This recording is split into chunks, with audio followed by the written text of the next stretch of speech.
اور وہ ٹانکا رہے، اگر نماز پڑھے گا تو نماز حرام ہے، روزہ رکھے گا روزہ حرام ہے، حج کرے گا حج حرام ہے، اور صدقہ زکات دے گا تو وہ حرام ہے۔ تو قرآن ترکہ ہے، زہرا وارث ہے، اگر زہرا راضی نہ ہو تو کیسی قرات اور کیسی تلاوت؟ اگر زہرا راضی نہ ہو، لاکھ کعبے کی طرف رخ کر کعبہ بھی لعنت بھیجے گا، قرآن بھی لعنت بھیجے گا۔ بی بی پاک کہتے ہیں یا مولانا۔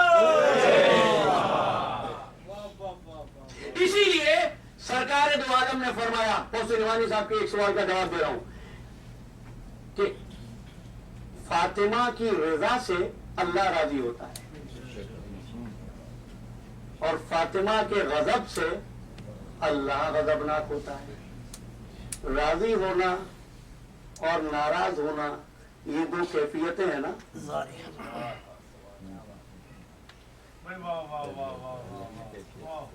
میں تھکا ہوں، آپ کو میرے چہرے سے معلوم ہو رہا ہے، آپ راضی ہیں آپ کے چہرے سے معلوم ہو رہا ہے۔ اگر آپ ناراض ہو جائے مجھ سے، آپ کو کچھ کہنا بھی نہیں پڑے گا، آپ کا چہرہ بتا دے گا۔ کیا ہوا کہ جب راضی ہوتا ہے تو ایک حال ہوتا ہے، ایک اسٹیٹ ہوتی ہے، جب ناراض ہوتا ہے تو دوسرا حال ہوتا ہے۔ اللہ کبھی راضی ہو جائے اور کبھی ناراض ہو جائے تو اللہ کے حال میں تغیر ہو جائے گا۔ مفتی صاحب یہ پوچھ رہے تھے کہ جب صفات ہوتی ہی نہیں، تغیر ہوتا نہیں، پھر اس کا راضی ہونا کیا معنی ہے، ناراض ہونا کیا معنی ہے؟ آج بتا رہا ہوں، آپ نے فرمایا سیدہ راضی ہو تو وہ راضی ہوتا ہے، سیدہ غضبناک ہو تو وہ غضبناک ہوتا ہے۔ تو مجھے کہنے دو، اللہ کے مزاج کا نام فاطمہ ہے، فاطمہ کے مزاج کا نام مرضیہ ہے۔